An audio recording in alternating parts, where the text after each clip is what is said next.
The following is a production of DallasCowboys.com and the Dallas Cowboys Football Club. How about them Cowboys? Yeah! Go Cowboys!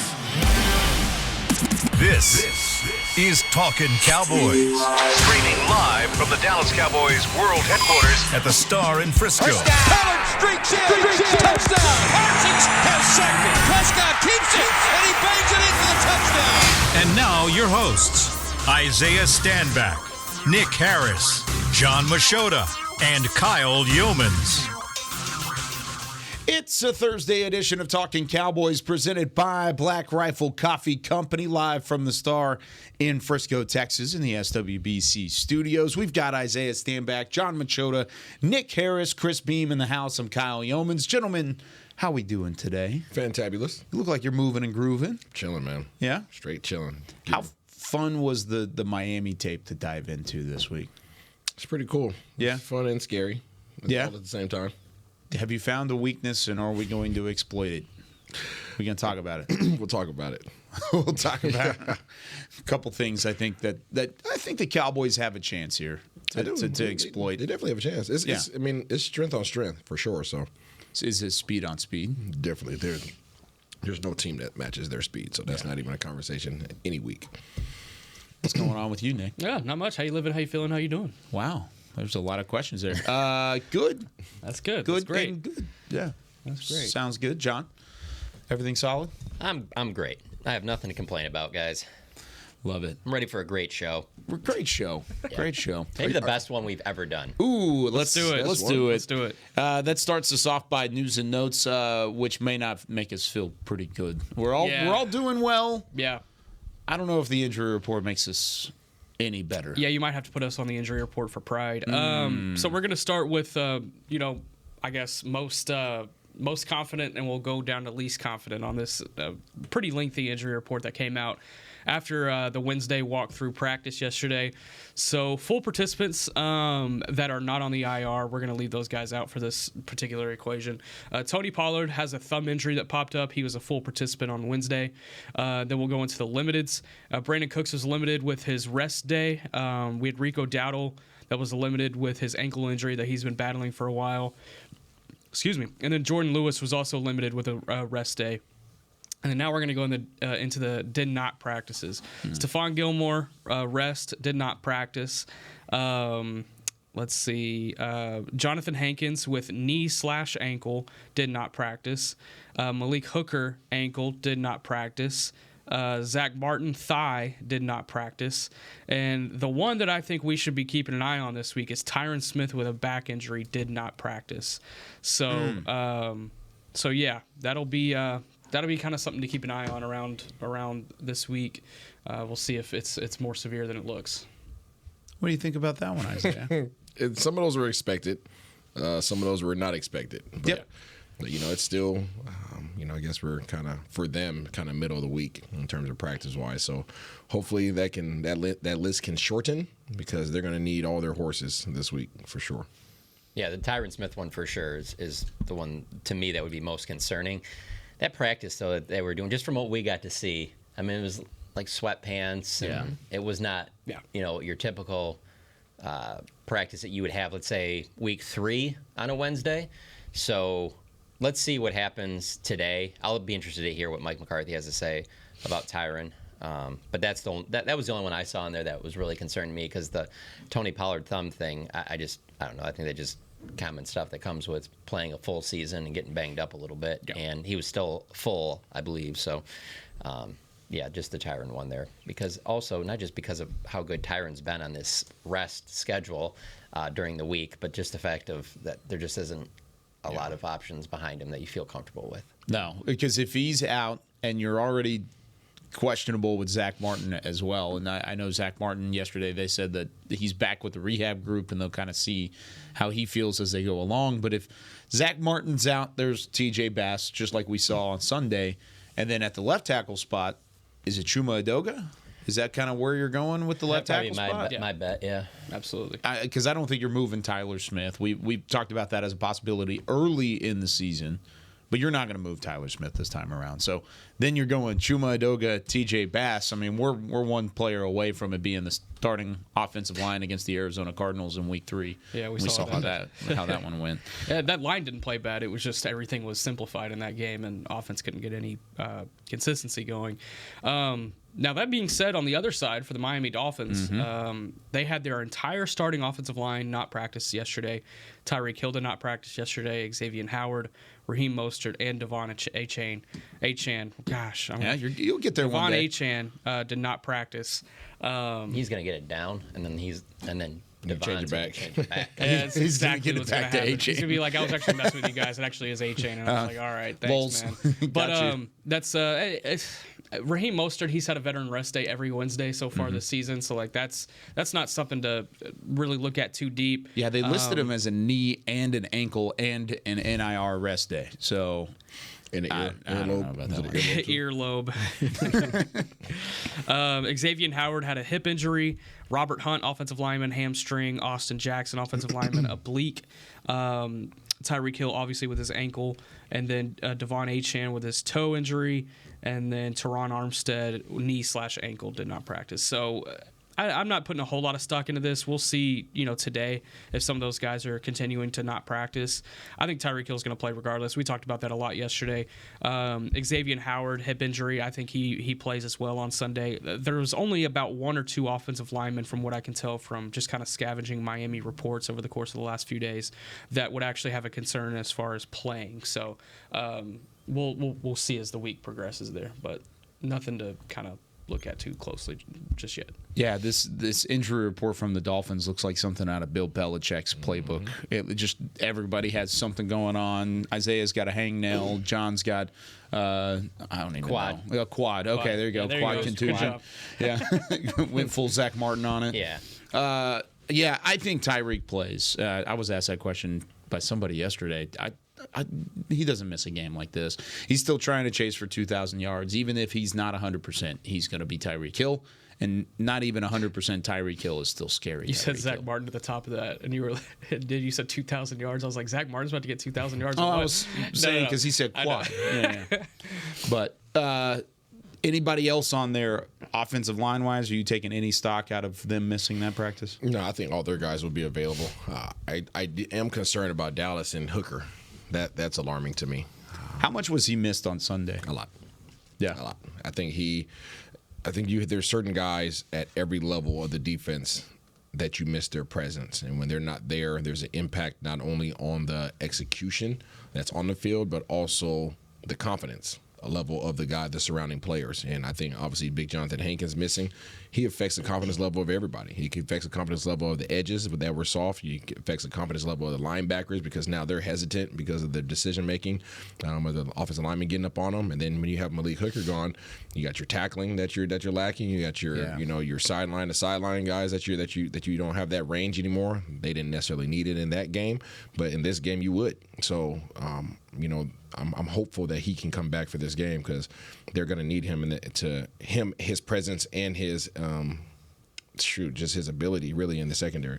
Yeah, tackling was a big thing on Sunday. And John, when you look at this defense, I feel like Jonathan Hankins in the middle would help out a ton, but Malik Hooker on the backside, could he be a maybe not a fix-all, but a close to fix-all whenever it comes to having that on the backside of that defense? I don't know if it'd be a fix-all. He'll definitely help. There's things that I saw against Buffalo that even if Hankins and Hooker plays, I don't know if that's making up the difference. It obviously would help a lot. Mike McCarthy said yesterday that Jonathan Hankins would be hard-pressed to play on Sunday, whereas Hooker, I think that there's still a pretty good shot that he'll play in this game. So it'll obviously help, but what we saw against Buffalo, I don't think that it's just one player here or there. Yeah, Mike McCarthy put Hooker and Martin kind of in the same category as far as being in the rehab group yesterday. So I think personally Hooker's further along than Martin, but again, we'll see more today once the practice report comes out. I would expect Hooker to maybe upgrade to limited today, just based on him almost being able to go last week, him not practicing yesterday. Maybe it's just kind of a rest day, and then we'll see today. This is the practice that will kind of give you a better indication. And him being out there yesterday, even though he wasn't practicing, at least he was with the group. Yeah. So. Good things overall. All You need right. another positive, real quick. What's that? There's 5 Cowboys right now that lead the NFC in Pro Bowl voting at their positions. Oh, that's a good one. Any guesses? So we got Dak. Nope. Okay. CD. Yep. Deron Bland. Yep. Micah Parsons. Yep. Trent Sig. Nope. No. Brandon Aubrey. Yep. I know Trent Sig is high. That's why. Is that's he? why I said, yeah, he's high on the list. That's Yeah. why I said that. And nah, it's not Jake Ferguson. Zach Martin. Yep. Let's go. You got him. I mean, you didn't get them all in one try. You didn't go like 5 Okay, for I didn't see 5. you try. You had to kind of like dance around a couple I of didn't those. see you try over here. You took them all. I would have had it first try. So no Dak, but CD being that high. Are we, not we, but as a whole, is the league not giving CD Lamb the love that he deserves in terms of what he's done here in 2023? Yeah, I actually answered a mailbag question yesterday on DallasCowboys.com about this.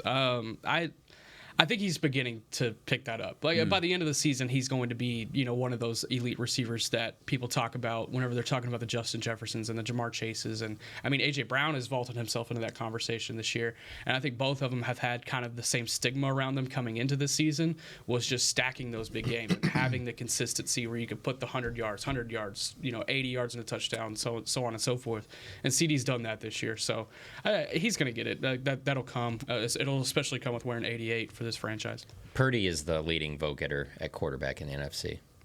Purdy's overall the highest Pro Bowl vote getters so far right now are Tua's number 1, Christian McCaffrey's 2, Brock Purdy 3, C.J. Stroud, and then George Kittle. Okay. Good quote from yesterday. I thought was kind of funny. I wanted to share with you guys. Tua Tagovailoa talking about Deron Bland and the impact he's had, and he said, "You just don't show up on Sundays and poop that out, if you will," having the NFL record in pick sixes. So I thought that was interesting. Interesting choice of words. I'll tell you what. Listening to Mike McDaniel and Tua's press conferences, they're a pretty entertaining bunch over there. I did that yesterday. I forgot who tweeted it out, but it was just like it was just like a GIF of Mike McDaniel shrugging. Yeah. He just kind of had like a shrug, and I was like, you know what? This is the one week where his press conferences pertain to our team. I'm gonna go listen to them all, and they were phenomenal. Yeah. Like he never fails to have some sort of. And it's not just his words; it's laugh. like a lot of the I don't know, just the way he kind of like scoffed at the whole idea of like how daunting it was to prepare for Micah Parsons. Just see his body language, let alone like what he said. I mean, what he said is he said he's one of the best players in the National Football League at any position. I don't think that's really debatable. This dude is different. Not only is he unique in skill set, but you don't play all the way across the line and in the stack and do all the things that he does without having a true love for the game. He is a real dude for sure. But it's just like the way he says it and his body language and that, I don't know, it cracks me up. He's probably the most chill coach in the gotta league. be. Yeah. Like in terms of just like his unwavering confidence. Like I've never seen him unconfident. Yeah. Yeah. They just how he just moves. Like he's Why do you so think that is? He's so sure of himself. I think he knows he's a genius. And when it comes to offense, I think he knows that. I think he's fully aware that he's a genius. You know what? I kind of wonder with him, and I'm interested in your take on this, or any of you guys' takes on this. Really, is just there's a part of me that, and this is just on the outside looking in, I feel like he sees the NFL as in there's a lot of guys that, let's say, are their offensive minds that do a lot of the same stuff. I've been in this league for 20 years. I'll keep doing. Where he seems like he's willing to like see something cool on a Saturday and it's like, in a college game, and we'll work that in. Yeah. Maybe more so than others. I think that there's tons of guys in the league that are doing that. Yeah. But I feel like him more than maybe others is willing to be like, yeah, no, let's work That's that fun. in. We can take that No in. ego. Yeah. Yeah, I get that sense from him, and I did not foresee players really following him the way that they are. I didn't foresee that when he first got down there. I thought that his style of coaching, kind of how he is, his mannerisms, I didn't see that as a head coach quality. You didn't see buy-in on the No, rise. I bet you at first that's not. Yeah. But I bet you when there's like little things where he's like, you know what, Isaiah, if just on this play, when I call it free, if you just step two spots to the right here and do this, you'll be open every time. And then when you do that, and that works, and you'll listen to that and dude. you see it. And you see it on film. That's when I was talking about yesterday, I believe it was, in terms of like how these guys just understand what they're supposed to do offensively.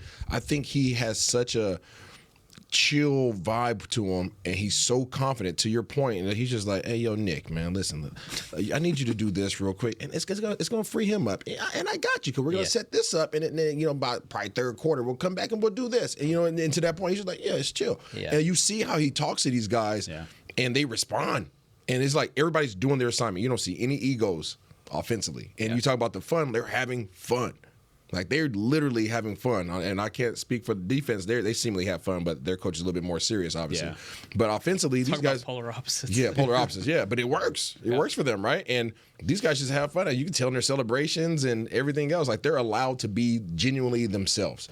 And he's not trying to make you what you're not. He's like, hey, Kyle, you can run fast and straight? Darn right. I got something for you. You know what I'm saying? He's like, I'm going to put you in a position to be successful. Like, that's what he does, and I think it's pretty dope. But it's a change in dynamics in terms of what a traditional head coach has been perceived to be in the NFL. And I think he's really came in. He single-handedly has changed what is allowed as a head coach now.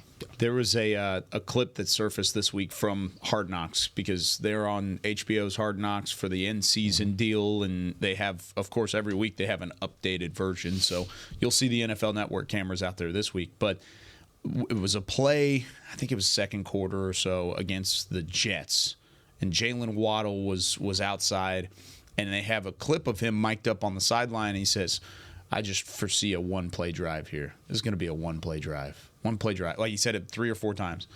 And he was like, if they single Jalen Waddle, it's done. Like, this is one play.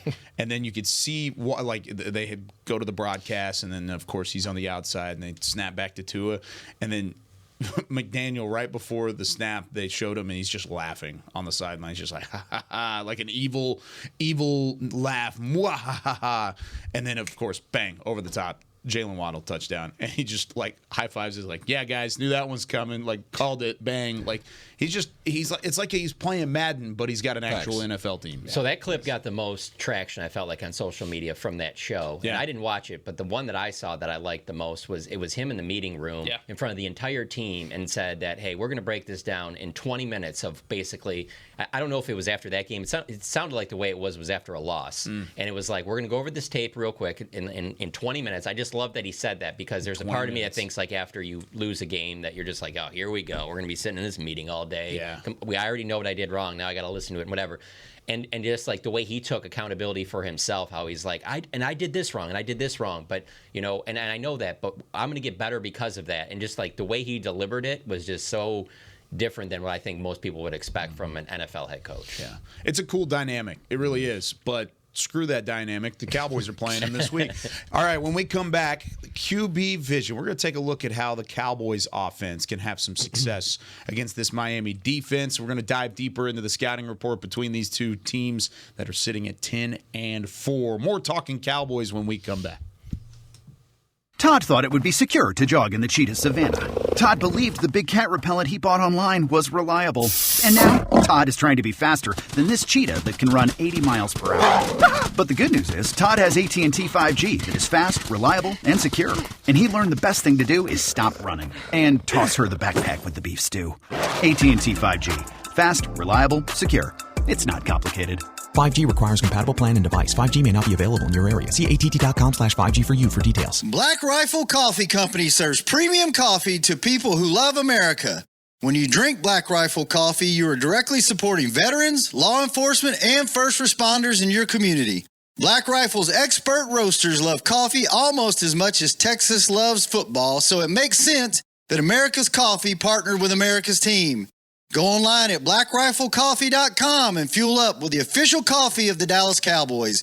That's blackriflecoffee.com to fuel up today. Cowboys fans, after that move, we've just coined the term Rowdy Replay. Let's roll back the tape. Okay, there's our mascot Rowdy cheering on the boys. And now he's on his phone, on his Bank of America mobile banking app? Staying on top of his finances with his virtual financial assistant, Erica. Bank of America's digital tools are so impressive. Cowboys fans just can't stop banking. Learn more at bankofamerica.com/can't-stop-banking. Erica is only available in the English language. You must download the latest version of the mobile banking app, only available on select mobile devices. Message and data rates may apply. Member FDIC. Welcome back into Dear Doctor, the show where I answer life's questions with an ice-cold can of Dr. Pepper. Sheila, let's hear from our next caller, would you? Dear Doctor, my friend supported me during a tough time. But what's the right gift that says, thanks for being a shoulder to cry on? Okay, this one's easy. I say give her a delicious Dr. Pepper. Nothing says, thanks, girl, better than a one-of-a-kind soda. Yes, any Dr. Pepper flavor will do. Now, just a reminder that I don't need to be a real doctor to know that Dr. Pepper is the one you deserve. Back to Talkin Cowboys. Back here on Talking Cowboys, this portion of the show is brought to you by Quaker Oats, a super trusted superfood. Quaker Oats, the official oatmeal sponsor of the Dallas Cowboys. Back here with Isaiah Stanback, John Machota, Nick Harris, I'm Kyle Yeomans, Chris Beam in the back. Chris, you get your oats in? Not this morning. Not this morning. You know what's going to be fun, though? I'm going back to the gym today, boys. All right. Got my bag back. It's been a busy couple weeks with these triplets on the way. Are you a Cowboys Fit guy? Yeah. Okay. Yeah, Cowboys Fit. I'll be up there. I'm not going to say what time. Don't come looking for me, please. I like to work out in solace. I don't want to stay on the elliptical machine the whole day waiting on Kyle. Walking up and down the stairs. Hey, before we get in this real quick, yeah. I just wanted to bring this up before you start breaking this down. So whether it's college football, college basketball, NBA, NFL, whatever I watch, I tend to go to this ESPN the page and their matchup predictor. And so I do this all the time for all kinds of sports. Mm-hmm. This is the only game I've ever seen where it is exactly like down the middle. Oh, this wow. is like their ESPN analytics on like for them to project like who could, and the spread is like 1.5, whatever. Yeah. But I've never ever seen it where it was exactly like split like that, like right now. 49.8 for both the Cowboys and the Dolphins. So I guess there's a 0.4 chance that it's a tie. It's a tie. I guess that's what they're giving it as a tie chance. Yeah. That's pretty impressive. It's a literal coin flip if you're looking at it like that. Lots of comparisons between these two teams. I'm glad you brought that up, though, because now it's time to get into some Wide 80. Wide 80. It's time for QB Vision with Isaiah Stanback. Please tell me Dak Prescott can get back to being MVP Prescott. As long as he has the blueprint. He's going up against he's going up against Vic Fangio, obviously. Time for some get back from last year. You know, obviously as a quarterback, you had a little bad taste in your mouth losing to Broncos, and the coach coming out pretty much saying that he had your number. So this is that was 2 years ago. I understand. Hey, I don't give a doggone. You hold grudges. You have opportunity for some get back. I know I would. I would hold on to that, and I would look for the next opportunity to play against that guy. So here it is. He gets a chance for some payback, just with a different uniform that he's playing against. So these guys are sneaky. They're sneaky, and you can see Vic Fangio. You can see him in them, his characteristics, kind of that little bit of a jerk type, aggressive, very sure of themselves in certain regards. And this whole defense starts and stops with this front defensive line. These guys are sneaky. When you look at their line, you know, most people see it and they're like, oh, okay, there's not a ton of big names. These guys get after the ball. In terms of pressure rates, Dallas Cowboys are number 1 in the league. These guys are number 3 in the league in terms of pressure in the quarterback. And they do so with pretty much everybody up front.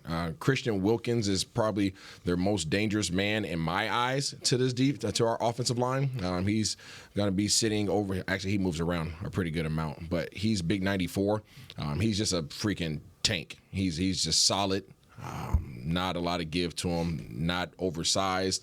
Not necessarily the fastest in the world, but just very, very powerful player at 6'3", 310, just solid, built like a freaking fire hydrant. And he gets after the quarterback in a major way. Some of the names that you guys are probably familiar with is going to be Bradley Chubb.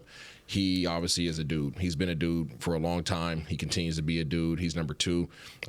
He's somebody who can be a game wrecker if you allow him to. He will be testing out your tackles. So Tyron not being there possibly obviously is a big factor, a big risk.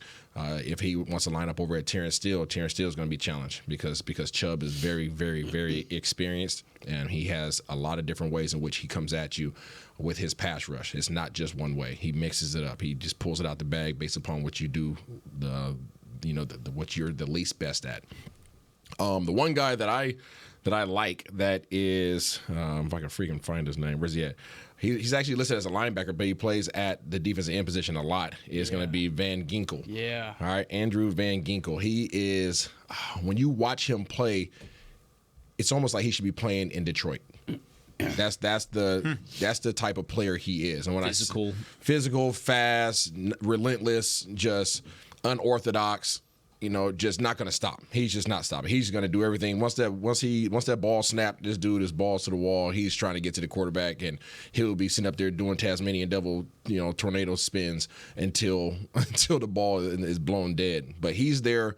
He's like their juice guy. Whenever they need a little juice, they bring him in there and they just send him and say, "Hey, just cause havoc." So real quick, just before we change the subject on him. Hey, he's the face that was on the front of those pants. He was. They did they have the sled out there for the.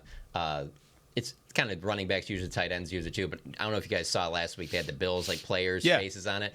Well, now they have the Dolphins. Players, and Cowboys fans aren't happy about that because of obviously they did it last week. It didn't work well, but Van Ginkel's face is right in the front. So sorry, go on. And you can't miss it. I mean, do you like the locks? Do you like the hair? I mean, yeah. Like I said, he's like a. He looks like young. He's like a young Clay Matthews. You know what I'm saying? Like a smaller blonde hair. Yeah, like a smaller Blake Matthews. Yeah, exactly. But you know what I'm talking about though. That type of just relentless type of guy who's just like golly. He came from Wisconsin. He was a 5th round pick in 2019 from Wisconsin, and Wisconsin is known for physical linebackers. Absolutely. Like that's just kind of what they've done. Yep. That's what he does. That's exactly what he's taken years to get into this fold, but he's always been around. Yeah. He's always kind of been there, and now it's like he's coming out of his shell. They're highlighting him. Yeah, I mean, it's a testament to what they're doing down there in Miami in terms of putting their players in position to be successful. They're not asking him to do anything that he's incapable of doing. They're just like, hey, you run fast, you run hard, you wreak havoc, and you're a pest. All right, here we go out there. So they throw him out there. So I like him. I like him a lot. So big Christian Wilkins is the man. Bradley Chubb is a disruptor. Van Ginkel is going to be the guy who just is just an irritant. Okay, it's like a wild card almost in that pass rush unit. Very much so. You're going to forget about him because you're focused on Chubb and Wilkins, and all of a sudden he's on your back for back-to-back plays. Absolutely. He's just like he just doesn't go away. He's literally like the little gnat that you're like, bro, just go somewhere, right? But you have to account for him. So not really threatened by him aside from he's just a high effort guy. Mm-hmm. Big boy up front that bothers me. Okay, big 92, Zach Sealer, out of Baltimore. He's a big dude. He's large human. He's one of those guys he just clogs it up. I think he's 6'6", what is he, 6'6", 300.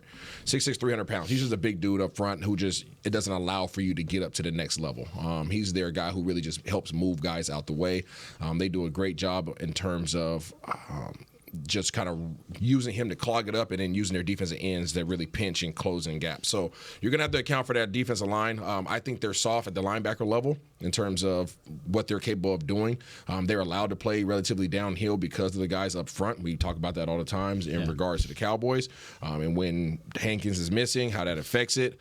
They don't have that problem because they're not missing their guys up front, but their linebackers can be exposed in terms of coverage. They don't do a good job in space. So you can take advantage of that 5 to 12-yard window that they're responsible for if you can get in that space, which the West Coast offense is really built for. So I do feel good there. The secondary and the impact of Jalen Ramsey. Okay, everybody in the world knows who Jalen Ramsey is. He's a guy who's going to get up in your face. He's going to put hands on you. He's going to be a pest. He has long arms. He can cover. He's considered one of the best shutdown corners in the league. All those things. Blase. It's not just talk. Okay, it's not just talk. He is that dude, and it shows. Prior to him coming into this season, all right, he got hurt in training camp, and then he came back week 8.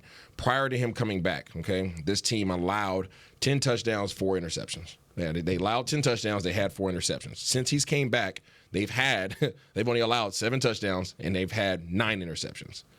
Matter of fact, he had an interception in the first game he came back. Yeah, they tried him. Didn't he have 2 in that game? He did have 2 in that game. Yes. So they tried him. He was like, "Yeah, I'm still that guy." Yeah. So the completion percentage without him, it's almost 70% against Miami. With him, it goes down to 61% on the field. How much of that is factored in that Eli Apple was his replacement too? Yeah, facts. That and now so as we get to the secondary, Eli Apple is not the greatest of cover guys, right? You can expose the crap out of him for sure if you can get those one-on-one matchups. But that's the thing; they're not playing a ton of man. They do a lot of combo coverages, meaning that right off the bat they do an amazing job of late rotation with safeties. Like after the snap, not pre-snap, not at the snap. These guys are rotating after the ball is snapped, and you have to be able to identify which safety is moving and where is he going. And even when they're moving their safeties from a two-high shell and they're rolling down to a single high, it's still hard to determine what they're really truly playing. And that's going to be Dak's problem that he has to solve. That's his puzzle he's got to figure out this week, because even as their safeties show too high, corners are sitting off at 5 yards. Well, the corners might be sitting off 5 yards on one side, but you look over and Ramsey's pressing. And it's like, okay. And then it's automatically as a quarterback, you look to the safeties, okay, what the heck's going on here? And their safeties they're both, going up and down. And you're like, crap, okay, all right, well, let me get to the post snap. And then in the post snap, one safety's sitting at a depth that he really shouldn't be sitting at for a cover 3, but it's really cover 4. And it's like there's so many things that they do at the safety position, and they've missed their safeties. Their safeties have been out, but the word coming out of Miami is that their safeties are coming back for this game. So they're planning on getting both of their starting safeties back this game. So I'm interested to see how that impacts them and their success rate. But when those guys are moving and grooving together, and they play as one unit in that secondary, and they make it really hard to determine exactly what the coverage is. There's times where I'm watching film, I'm like, I don't really know. At the end of that play, I still don't know what the heck they were truly in, because they're playing so many combinations. They have backside safeties that cut. They have front side safeties that cut. And when I say cut, that means that even if I'm playing cover 4, if somebody comes across the field, I am now going to come out of cover 4 and I'm going to drop down and take away that option. And on the backside, it looks like we're still playing 4, but in reality, it's kind of changed to a 3. It's like a 3.5. Yeah, it's like a 3.5, bro. I'm like, so it's like they do some really weird stuff, and that's kudos to Vic Fangio and what he's doing out there with those guys. It's a little worrisome, the fact that they're getting their guys back. They play downhill. They play off most of the time, except for Ramsey. They allow him to do whatever the heck he wants. They want to keep everything in front of them. And then when the ball, if you try to throw a screen route or something like that out to the receivers, they are coming downhill. They're taking on your receivers. They're not trying to get around the blocks. They're literally trying to run through the blocks. They're playing physical. I think that is very evident that is a requirement of their defense. Like, you're not on the field unless you're playing physical. The thing is, even though they're trying to be physical, they're not great open field tacklers. They don't tackle well.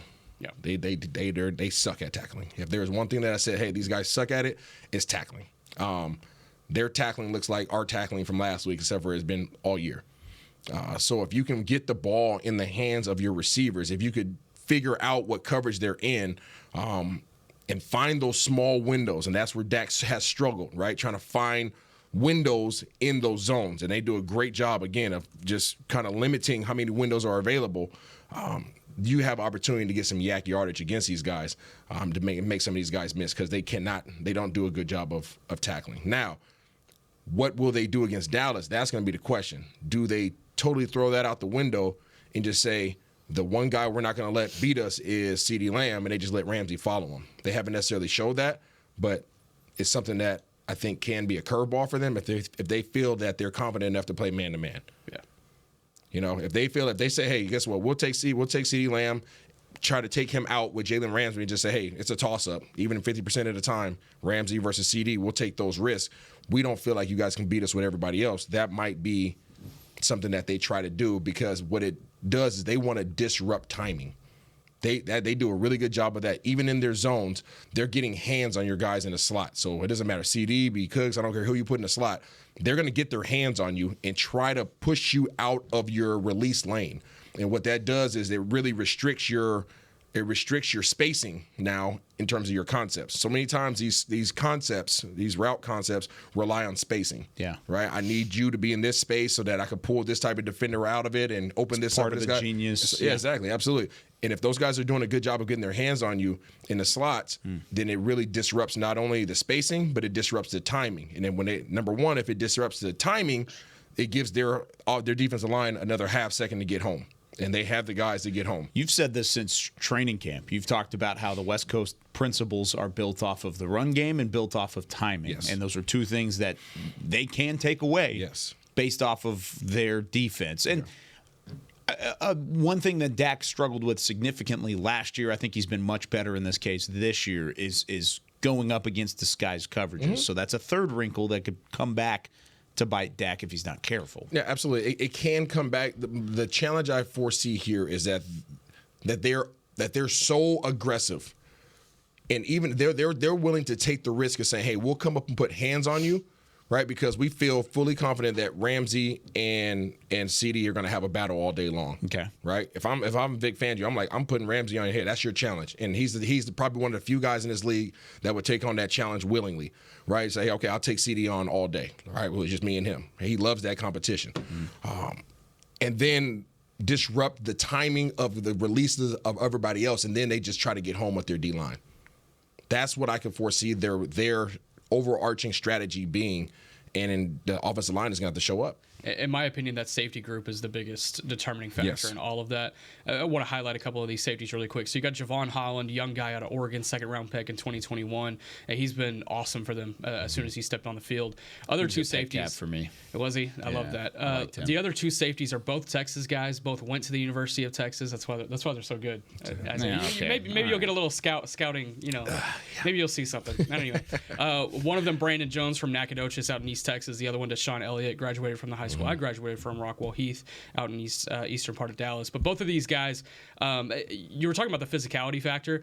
It's strange that you saw that. I haven't really dove into the film of Miami defense just yet, but those Deshaun Elliott and Brandon Jones both at Texas were known for being those physical guys that will just take your head off. Yeah. So that's interesting that it's kind of there's a little bit of a lapse there. I wonder if it's just they're having to account for more on the back end. They're being aggressive. They're just not great tacklers. Okay. Right. So they're being aggressive, and you can see it. Even like, for instance, if you try to throw a bubble screen out, right, because they're playing 5-6 yards off, like they're coming downhill. Like they're not trying to run around your receiver block. Like they're coming through your receiver and trying to drive him back. Like they want to inflict pain upon that guy. Now, if you shake that first level and you try to get out into the open, now they're not great open field tacklers because maybe it's because they want to hit you so hard. They're not focusing on the tackling aspect. I can see that for sure. But yeah, that makes sense. Deshaun Elliott coming off of really good teams with the Lions and Ravens. He's played with those defenses in the last 5 years. I think Brandon Jones has been in Miami since he's been drafted. He was a third-round pick back in 2019, I believe. But both of those guys have been super solid. They utilize those three safeties similar to how Dallas does. Correct. Like they'll have all three on the field. They'll do a single high look. They'll do a split safety look. Like they love to move those guys around and make it a little bit interesting for them. Yeah, and their corners are big. I mean, obviously you got Ramsey. Ramsey's like 6'1", 210 probably, and Xavier Howard hit this dude 6 foot, probably 205 as well. So they're big physical, defensive backs. And that's what they want to play like. I feel bad for Eli Apple a little bit. Yeah, he's a victim of social media era. Yeah. He's played 8 years in the NFL, and I feel like if you just go off social media, non-quarterback related, I feel like no one gets more hate than that guy. No, he hasn't helped his own. Yeah, he doesn't help. He talks a lot too. No. I'm not saying that isn't a factor, but I'm saying like there's just certain players in multiple sports where you're just like of them because of far more like.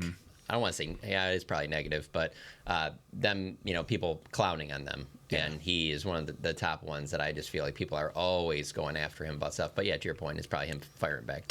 Absolutely. It's been a little bit of both. I think both sides of it certainly valid. All right, we got to take our second break. When we come back here on Talkin Cowboys, we'll wrap up this scouting report and mention a couple other guys you should keep your eye on. Maybe some guys on the Cowboys that'll have a big day this week. When we come back right after this.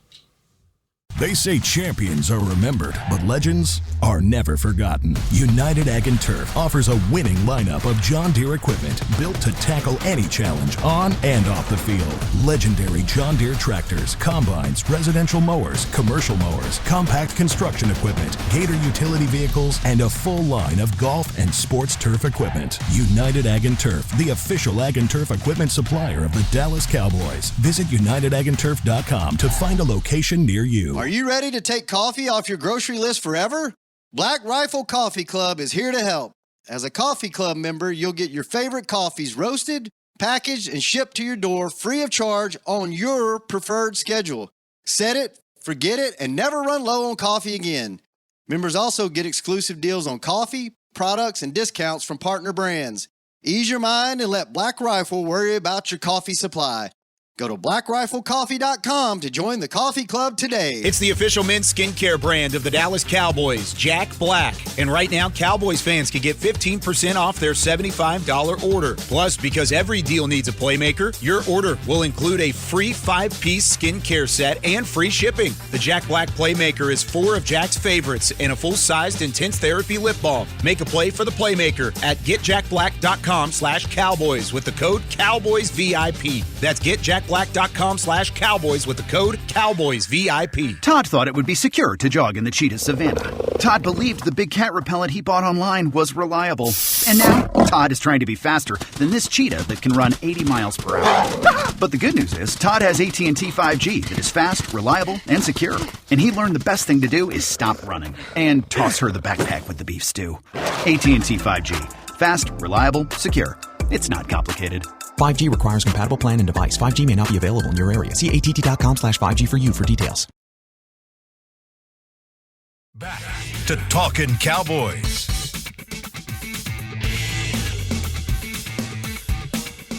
Back here on Talking Cowboys, this segment of the show is brought to you by Invisalign, the official smile of the Dallas Cowboys.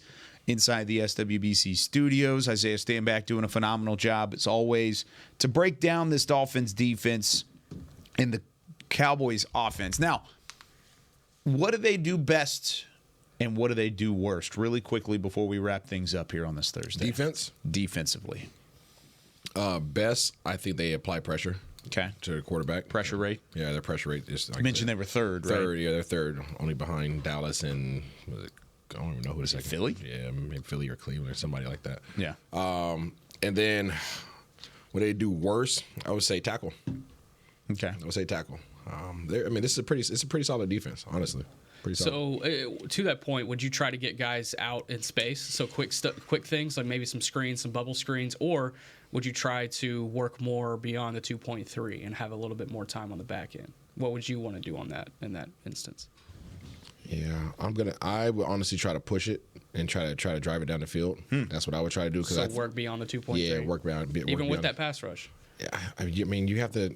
You got to win somewhere. Yeah, you got to. I mean, I'm not going to sit up here and say that these guys are unstoppable. I mean, they've been beat, but I'm going to challenge them. First of all, I'm going to run at their edges. Okay, their big boys up front are just too big. They're huge, especially if we don't have Zach Martin. They're just too big. I mean, we're talking about 6'6", 310, 6'5", 300, something like they're huge. Their defensive ends are defensive tackles, if we're being completely honest. And then it's the linebackers that rush. They're rushing, right? So, I mean, I'm going to run at their edges because I don't want to deal with the big boys trying to move them. But, yeah, I want to take shots, man. I want to take shots. I want to get – I don't want to necessarily test Ramsey, but I want to test Ramsey. Yeah. Because I feel like this is a team that if you can discourage their best player in the secondary, then you pretty much you own the rest of the secondary. Yeah. So I'm not going to shy away from that. I'm going to have a high regard for how he can bite you, right? You play with a cobra, eventually you're going to get bit. However, take your shots. I think this is going to be one heck of a matchup. And I hope that I hope he follows CD. I hope he follows him. But I think you got two real competitors that both feel like they're their best at what they do. So let him go at it. Could this be a Brandon Cooks showing? Yeah. Could this be an opportunity for him to shine? Absolutely. Yeah, I think Cooks needs a cook. But they haven't been, I mean, again, they've been dinking down. They've been here, Cooks, here he goes one day, you get to eat. Okay, I'll take the carrot away from you. Like, freak, man. Like, it gets frustrating because you know what he's capable of. So it's very frustrating when he's underutilized. Yeah. It'd be one thing if we're sitting here talking about how he's not getting open, he's not doing this right, it's just an underutilization. Yeah. And it's frustrating. I mean, it's no different than Tony Pollard. Like, he's been underutilized this year.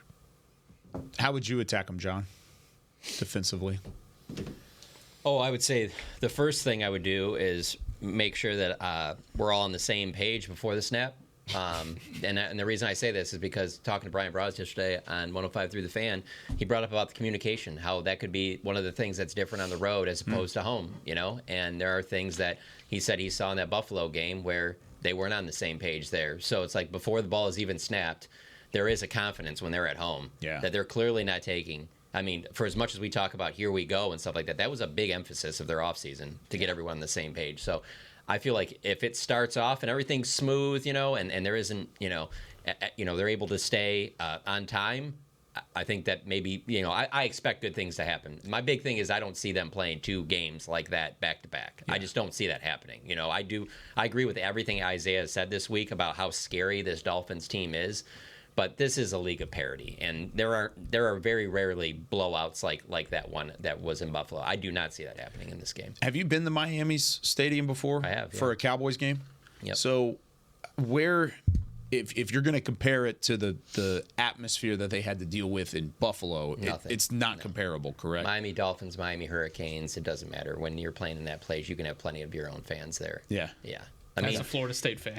But I mean, it's also a Florida thing, though. True. It's also a Florida thing. What's the diehard? You don't go into that building in Florida. Swamp. I'll listen. Swamp. That's a good one. That's a good one. Swamp. Although when I went in there this year, I wasn't like that. But I mean, they don't really like what's going on there right now. Yeah. But okay, that would be the lone one. That'd be the one. I mean, Florida is a big transplant state. There's a lot of fans, especially when you're like a major team. If you're like a Red Sox or a Yankees or a Dallas Cowboys, there are a ton of fans down there. Like Are we talking all sports? Yeah. Oh, Kaseya Center, Miami Heat, baby. I knew you were going to say that. I was waiting for that. 41 moment. sellouts last year. So that's the loudest building every in the NBA team has 41 sellouts. Does it get tough at like halftime when everybody finally shows up? Or no, they're there before the tip. They're ready to go. Okay. I will challenge you on that one. I will challenge you on that Let's one. all go to a Miami game, huh? All right. On your dime. You said it. They play the Sixers but all I got is a dime. All I got in my bank account is a dime. I understand. I see exactly what you're talking about, especially with this stadium and Hard Rock. It doesn't look like it's a home field advantage, or at least from what we've seen previously. Maybe this is the chance for Dallas to kind of ease into it on the road, because if you think about the other road matchups that they've gone to, home field advantage of Philly, check. San Francisco, check. Buffalo, check. The one you could maybe argue is Arizona, just because the team isn't very good and they won that game. But that stadium can get loud in its own right. I've been there before a couple times, and it can get loud. It's majority Cowboys fans. It was that day. Cowboys fans. Yeah, 65-35 so okay, so 3 of the probably. 4 then. So I'll let you guys have that one. But 3 of the 4 in terms of atmosphere were hostile NFL atmospheres.